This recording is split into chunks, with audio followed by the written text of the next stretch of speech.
Les crashs d'OVNI. L'incident d'OVNI survenu à Roswell et celui de Varginha survenu au Brésil. Un flux de rayons cosmiques survient dans l'univers et atteint l'objet volant non identifié. Il le met en très mauvais état.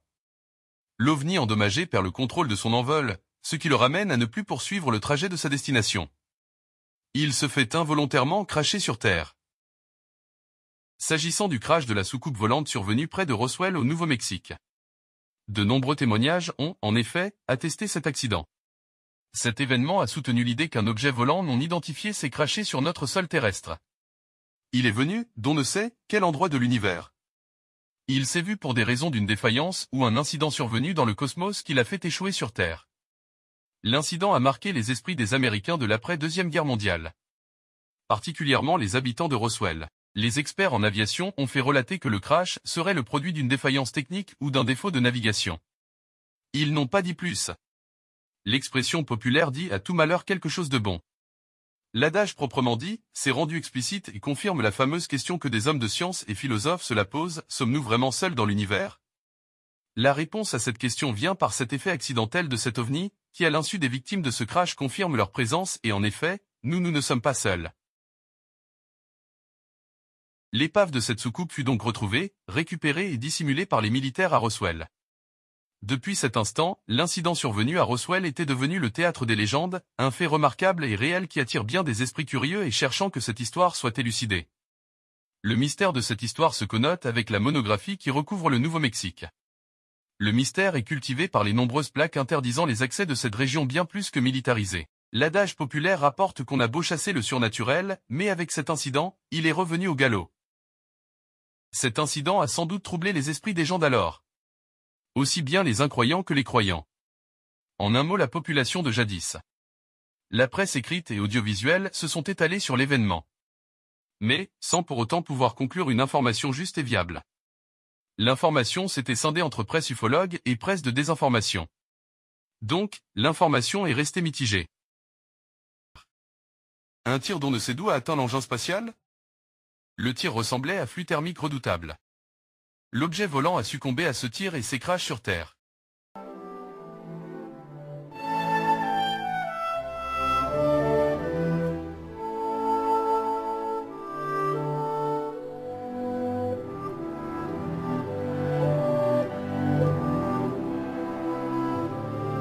L'armée, après être informée de cette collision par les autorités régionales, se déplace sur les lieux du crash et procède aux vérifications et analyses.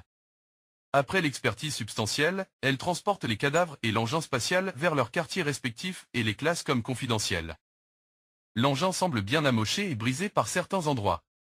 Ce qui confirme qu'il y eut bel et bien collision avec la Terre et non un atterrissage forcé. Cela dénote également que ce n'était point une visite mais un crash qui est survenu sur notre planète Terre. Le crash s'est terminé pour ces êtres d'ailleurs, par un décomptage de 3 cadavres et un survivant blessé.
un incident étrange survient. Un objet argenté de grande taille apparaît dans le ciel et s'écrase dans le désert. Le propriétaire d'un ranch de la région découvre les débris de cette chose et prévient la base militaire aérienne la plus proche. Le gouvernement y porte immédiatement un grand intérêt. Pour la première fois dans l'histoire des États-Unis, un communiqué de presse annonce la découverte d'une soucoupe volante qui s'est écrasée. Évidemment, un incident aussi important fait la une des journaux dans tout le pays. Nous avons la preuve que les extraterrestres sont venus sur Terre, mais le gouvernement en a fait un secret d'État. Des êtres sont venus ici d'une autre planète.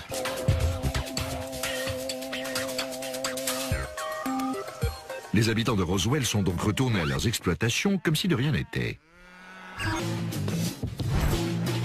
Après 30 ans d'investigation, je suis persuadé que le gouvernement a récupéré une soucoupe volante accidentée ainsi que des corps d'extraterrestres ici au Nouveau-Mexique. C'est l'affaire la plus importante du millénaire. La première fois que j'ai parlé à Jesse de Roswell, c'était en 78, bien avant les ouvrages publiés et les rumeurs médiatiques. Les ufologues ne savaient rien non plus. L'événement avait bien eu lieu, mais personne n'était au courant. Il y avait un morceau de métal, du moins très similaire. Le matériau n'était pas souple, mais il était aussi fin que le papier d'aluminium dans les paquets de cigarettes. J'ai essayé de faire une bosse, en vain. Impossible de plier ce matériau ou de laisser une marque. On a eu beau le mettre par terre et donner des coups de marteau, rien n'y faisait. C'était comme si l'outil rebondissait. Il ne s'agissait pas d'un ballon météorologique. Ce n'était pas un avion. Je ne sais pas ce que c'était. Je ne vois pas les raisons qui auraient pu pousser quelqu'un à mentir à ce sujet.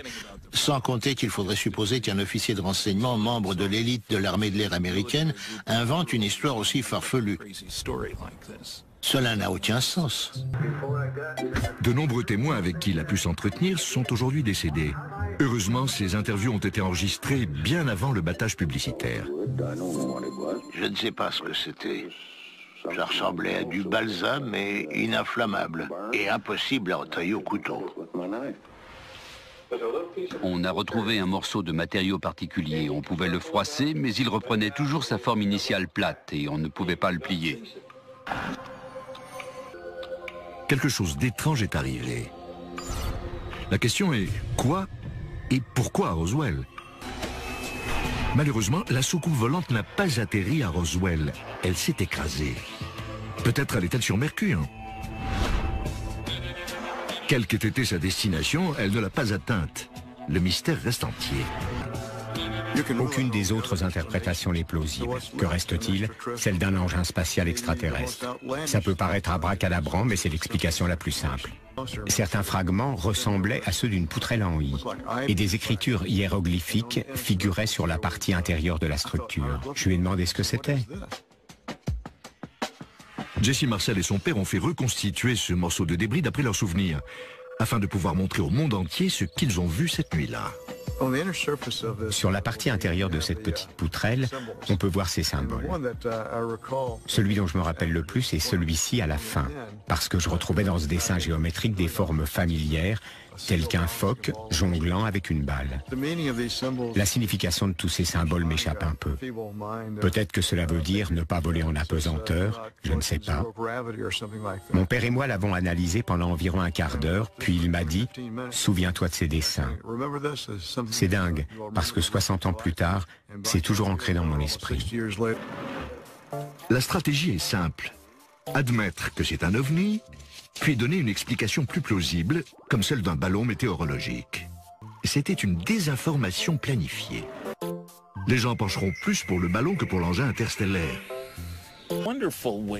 Les gens ont avalé l'histoire du ballon. Pourquoi s'est-il écrasé? L'un des membres a sûrement commis une erreur, comme tout équipage, tout être, tout individu pensant.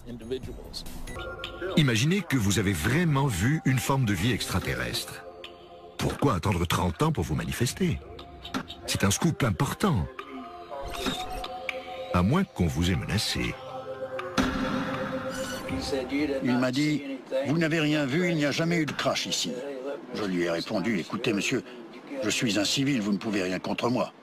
Il m'a lancé, détrompez-vous, quelqu'un ramassera votre squelette dans le sable.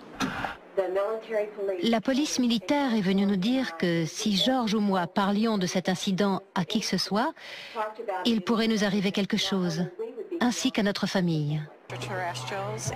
Il est grand temps que les gens ouvrent leur esprit. Ce serait la véritable autopsie d'un extraterrestre. On affirme également que la créature que l'on analyse provient du site du crash de Roswell. La croyance religieuse a toute une autre version pour expliquer les objets volants non identifiés. Néanmoins, précise-t-on de quelle religion il s'agit? Pour les religions monothéistes, nous comprenons les partages, mais s'agissant des autres religions nous sommes en possession que de brimes idées la concernant. Mais, s'agissant de la nôtre, c'est-à-dire de la religion musulmane, dont notre foi est issue. Les textes du Coran souscrivent des versets qui se rapportent au domaine de l'existence des djinns. Le Coran nous apprend que la terre abrite aussi bien les djinns que les humains et que l'humain a hérité la terre de droit divin. Il est né d'elle, à partir d'un façonnage de composés argileux. Dieu a attribué à l'homme la gestion et la possession complète de la terre. Les djinns qui sont issus d'une nature autre, d'une texture d'ignée qui ne leur accorde aucun droit de propriété sur terre. Le souverain juge leur a accordé, par sa miséricorde, un droit d'asile sur terre et sans plus.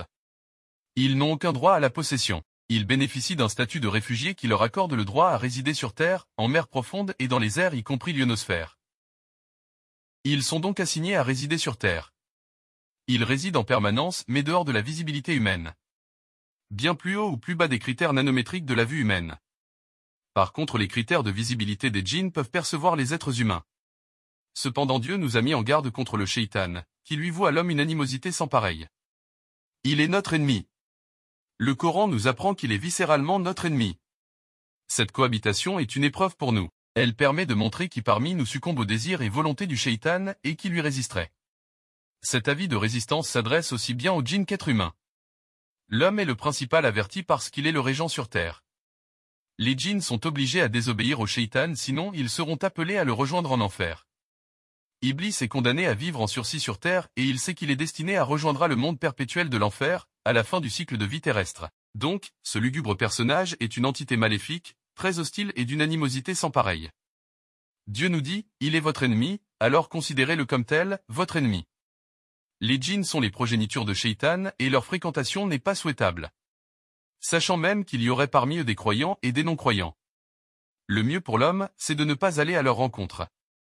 Ils ne sont pas des extraterrestres, si ce n'est leur ancêtre le Shaitan qui fut jadis un des résidents du monde de là-haut. Il fut chassé de la proximité divine par sa désobéissance et il est désormais assigné à résider sur terre.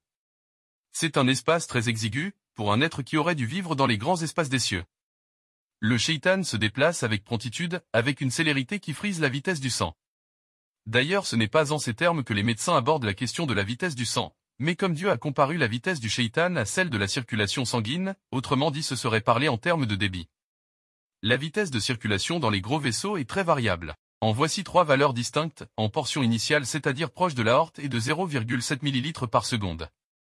En portion distale c'est-à-dire éloignée de l'aorte est de 0,2 ml par seconde et dans les grandes artères, elle est de 0,1 ml par seconde. Cette vitesse permettait au shaitan de traverser les grandes étendues de l'espace. Il appartient au monde de la célérité. Il devait s'épanouir dans les espaces spacieux des cieux. Cette assignation le rendit haineux, une entité irascible, pernicieux et des plus nocifs. Cette entité nuisible est devenue très maléfique pour l'homme. L'Occident a longtemps spéculé, et à tort sur les djinns, il a même colporté des histoires qui ne correspondent nullement au monde réel de l'existence des djinns. Le cinéma européen et anglo-saxon a par abus d'image rendu sympathique le portrait des djinns. Ils lui ont même donné un portrait agrémentant les enfants et les adolescents. Ceci est grave pour quelqu'un qui est chargé de la mission éducative. Le défaut de perception a fait séduire les djinns aux yeux du public non averti. Or, ces personnages combien même fantasmagoriques sont des entités lugubres et des plus malveillants. Il faut toujours rester en alerte et garder à l'esprit que ce sont nos ennemis. Dieu dans ses textes sacrés a dit, il est votre ennemi, alors considérez-le comme tel, votre ennemi. Il s'inscrit dans nos pires cauchemars et il est un ennemi redoutable. Les ufologues les perçoivent par un autre registre, celui d'êtres qui résident dans l'univers et qui viennent de temps à autre rendre visite à la Terre. Et, ils concentrent leur quête sur celui des vols d'ovnis en croyant que ce sont des extraterrestres. Ils sont très séduits par les prouesses de leurs envols. Ce n'est pas en vain qu'on a dénommé le shaitan le séducteur. Leur regard des UFO reste subjugué par les exploits des vols qui manifestent des accélérations et des déaccélérations irréalisables par le meilleur de nos aviateurs. Ces vols qui ne sollicitent ni aile, ni recours à la force thermique. Ils maîtrisent une énergie inconnue. Les quelques incidents survenus sur le continent américain leur ont permis de récolter des épaves aux matériaux invraisemblables. Ils seraient composés de matière inexistante sur Terre. La matière qui enveloppe l'objet volant n'est qu'une matière des rhabillages qui leur permet de déguiser leur vraie nature. Ce recouvrement est un leurre. Les djinns se servent de ces matériaux pour tromper l'œil humain. Les djinns sont outillés par nature de la capacité d'envol, de l'invisibilité et de transparaître dans des figures inimaginables. Ce sont donc des aptitudes que l'omniscient leur a accordées pour que par instinct ils peuvent défier les chroniques de la dissipation ou de la lévitation. Leur envol soulève des interrogations chez le sujet humain. Les djinns usent et abusent des capacités physiques qu'ils possèdent. Lorsqu'il leur arrive d'emprunter le chemin du ciel, non pas pour acquérir du savoir ou de s'instruire, mais eux, ils n'usent leur vol interstellaire que pour espionner le monde de là-haut. Ils s'élèvent dans les cieux en camouflant leurs engins d'envol, en les embaument de matériaux pour faire croire qu'ils seraient d'ailleurs. Or, en vérité ils sont des terrestres déguisés en extras. On peut dire cependant que leurs matériaux sont d'ailleurs et non leur nature. Ils sont des terriens qui partent et reviennent sur Terre parce qu'ils partagent avec nous la résidence du lieu terrestre. Les ufologues les confondent avec des êtres d'ailleurs et cependant n'ont-ils pas remarqué que leurs engins ne possèdent ni moteur, ni un quelconque procédé énergétique d'envol. Ce ne sont qu'eux-mêmes qui couvrent leur envol par des artifices industrieux qui leur permettent de masquer leur nature d'envol des regards humains. Ils l'ont hérité cette capacité physique de leur ancêtre le Shaitan Iblis. On ne peut parler d'entité sans la relayer à l'invisibilité.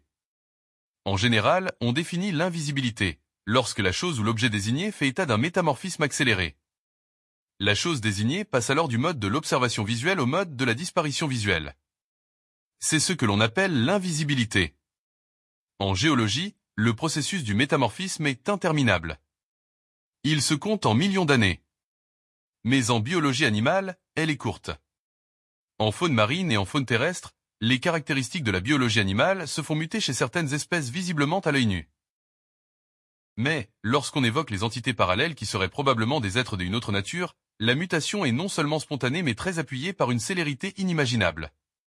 Elle frise la disparition. La dissolution de sa structure initiale en une structure nouvelle est impromptue. À en croire les récits, la transition serait passée du mode de visibilité au mode de l'invisibilité totale par une vitesse qui dépasserait les paupières niquitantes. Cette mutation, les métaphysiciens la qualifient en termes de dimension inconnue. Les ufologues l'usent en termes de téléportation. Les ufologues croient aux extraterrestres lorsqu'il s'agit des vols furtifs d'ovnis, mais les érudits religieux de l'islam pensent que ce sont les djinns. Qui croire dans ces cas-là?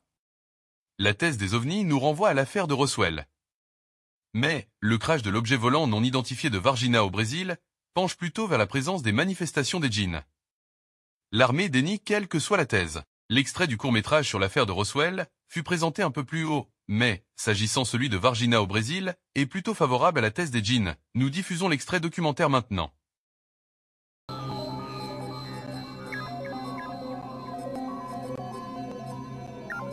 Varginha est une petite ville industrielle de 120 000 habitants dans le sud du Brésil. Quelques témoins ont observé la chute de l'engin. C'était très étrange parce que certains d'entre eux ont décrit un objet en forme de cigare, un truc qui ressemblait à un cigare en flammes, avec des étincelles, des trucs comme ça. On a vu un engin qui venait de là-bas avec plein de fumée qui en sortait. Alors j'ai appelé mon mari et on a regardé. J'ai dit, qu'est-ce que c'est que ça? On aurait dit une espèce de sous-marin volant. Il était très long, avec des trucs qui volaient derrière, comme quand on attache des rubans à un ventilateur. Il était de la taille d'un minibus avec de la fumée partout et il était très clair, presque transparent. Cet incident a-t-il vraiment eu lieu? Un extraterrestre a-t-il été capturé vivant et emmené par les autorités? C'est ce qu'affirme, selon les rapports des témoins, dès le milieu de l'après-midi, l'extraterrestre vivant a été transféré à l'Académie militaire ESA, ici à Tres Coracoes, une base d'entraînement haute sécurité. Il n'y a pas eu apparition d'extraterrestres, il y a eu aussi d'autres coïncidences qui n'ont fait que compliquer l'histoire. Il y avait à l'hôpital de Varginha un couple de nains dont la femme était enceinte, ce qui coïncidait avec l'histoire des militaires emmenant en camion une créature à l'hôpital de Varginha. Il y a dû avoir confusion avec le couple de nains qui attendait un enfant. Une naine enceinte. Et cette incroyable histoire aurait pu s'arrêter là, sans ces 3 jeunes habitantes. Cet après-midi-là, vers 4 heures, Katia, Liliane et Valkyria prenaient un raccourci pour rentrer chez elles et apercevaient une créature semblable à celle capturée par les militaires le matin même. On a vu une créature bizarre. Mais d'abord, elle ne nous a pas remarqués. Et puis, Katia a hurlé. Alors, elle nous a vus. Nous avons élaboré un croquis détaillé. Elle avait de gros yeux, ronds et rouges, et 3 cornes sur la tête. Quand elle nous a regardés, on aurait dit qu'elle souffrait, qu'elle avait peur et qu'elle avait mal. C'est surtout quand je l'ai regardée droit dans les yeux, je sentais qu'elle souffrait. C'était quelque chose de spécial. Katia et Liliane sont parties en courant, mais moi je suis restée clouée sur place. Mais elles sont revenues, et elles m'ont tiré par le bras, et on s'est enfui. Alors elles sont arrivées chez elles, et elles ont dit à leur mère, « Maman, on a vu le diable. » Et la maman, qui est une brave femme, a dit, « C'est pas le diable qui va embêter mes filles. » Mais il n'y avait plus rien, plus qu'une drôle d'odeur. La créature avait disparu. Alors le bruit a couru que quelques jeunes avaient vu le diable.